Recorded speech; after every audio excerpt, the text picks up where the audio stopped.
I'm sure this would have been better if I PowerPointed it. It's what I can put, but I'm going to move on to kind of the final topic, which is how do you create something like this? Because it's one thing to like describe, okay, this is what a good society should be, and that's what Plato did. He was like, here's what it should be, but he didn't have any recipe for getting there. The first step was never necessarily a positive one. It's a difficult one. You're changing everything that's familiar. You're changing everything that you're used to, but you're not getting any benefit out of it initially. But it is necessary. It's a necessary step. The second change is the actual change of value. Mm. And you go from a negative state to a positive state. Mm.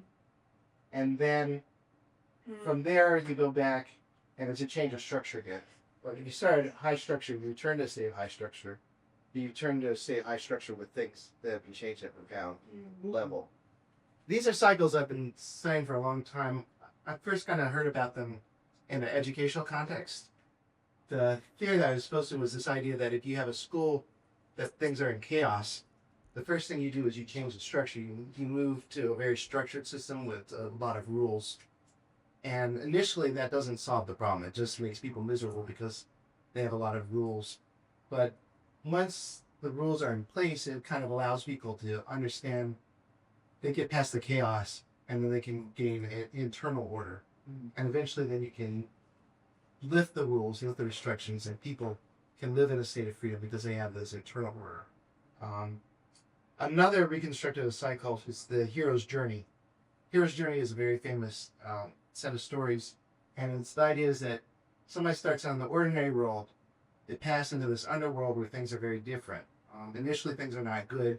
Eventually they find what's called the elixir, which is kind of this magic potion that makes everything better, and then they bring it back to the ordinary world. And it's a very common structure for stories, and I believe that the reason it's so common is it's describing this kind of cycle. And I think this kind of cycle is a very important cycle for changing things. I talked a little bit, again, a couple sessions ago about the cycle of philosophers. There are really four kinds of philosophers. The first kind of philosopher just asks questions, and they take people from high structure to low structure. They break down the preconceptions people have. The second kind of philosopher is the mystical philosopher. And they're the ones who really look to find kind of the real deep truths. And then there are the system builders, and system builders take those truths and they use those to build a new system. There's also a social theory called the fourth turning. It was written quite a while ago, but people began to feel it was predicting current events. And the whole idea of the fourth turning is that there are reoccurring cycles of history.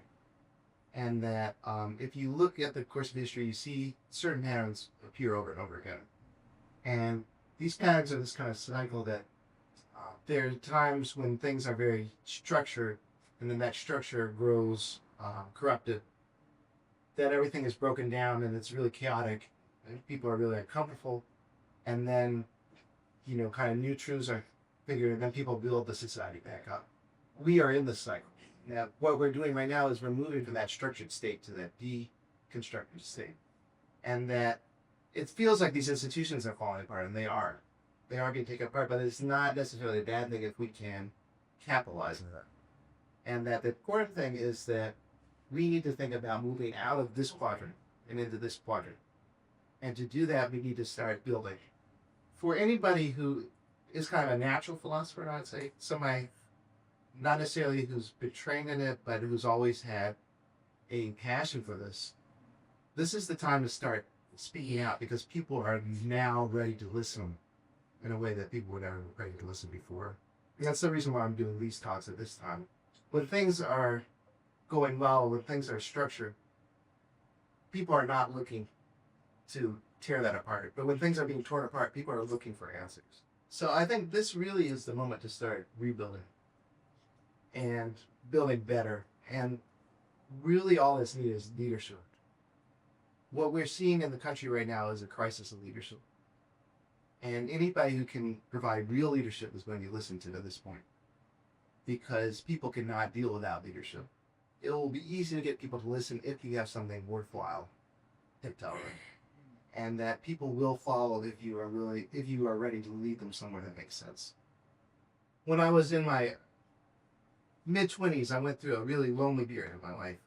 I talked to my pastor at the time, and I was just bemoaning my woes. And what he said to me is, he said, not everybody is called to love at all times. I'm not sure if the meaning I took from it was the meaning that he was intending to give me, but what I took from that was this concept that I'd never heard of love as a calling before. And I think in the world we tend to think of love as a possession. You know, it's something you have or you don't have. And if you don't have it, you try to get it.